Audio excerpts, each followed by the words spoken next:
Streaming this week on Disney Plus is the sequel to the Halloween cult favorite Hocus Pocus 2, and here's my review. With its three comical witches at the center and a Halloween atmosphere, it's understandable why Hocus Pocus has developed a large following since it originally flopped in 1993.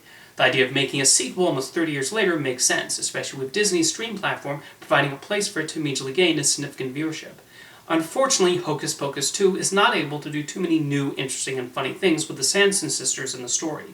Fans might be satisfied with the sequel and just getting the opportunity to see the trio again performing magic, but one hopes for a little more fun. Hocus Pocus 2 does begin with promise when showing the younger versions of the Sandersons. Their origin story does a good job of exploring how they got into witchcraft, and the child actors believably feel like they grew up to become the adult witches.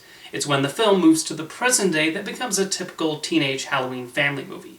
The new lead characters, who summon the Sandersons back, are played fine by the actresses, but they are not written in the most compelling way.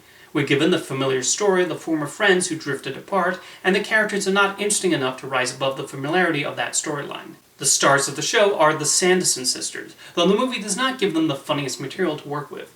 Bette Midler, Najimy, and Sarah Jessica Parker are clearly excited to be back in those roles and pulled all the stops to make the jokes land, while also showing the witches' glee of being back to the old mischief.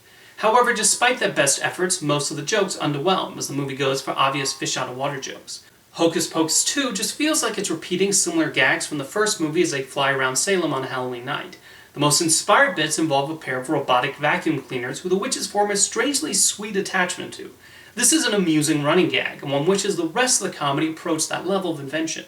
As expected, there are a few musical numbers. The first one from the witches is a fun way to reintroduce them into the present, and there's even a sly bit of self-awareness. The second song they perform, a cover of One Way or Another, serves a similar purpose to the famous I Put a Spell on You number from the first movie, but does not have quite the same energy. Meanwhile, Tony Hale has a comedic supporting role as the town's mayor, but he sadly does not say or do anything particularly funny. Like the first Hocus Pocus, the sequel provides yet another story of youngsters running around on Halloween night. For those who have a nostalgic attachment to the original, the sequel does provide many of the elements fans will hope for. The screenplay even acknowledges and brings up the references to virgins from the first movie. Director Anne Fletcher tries her best to capture that Halloween spirit and allows Midler, Najimy, and Parker to do their thing. However, the humor never rises above typical family movie fodder, and the ending especially feels stretched out.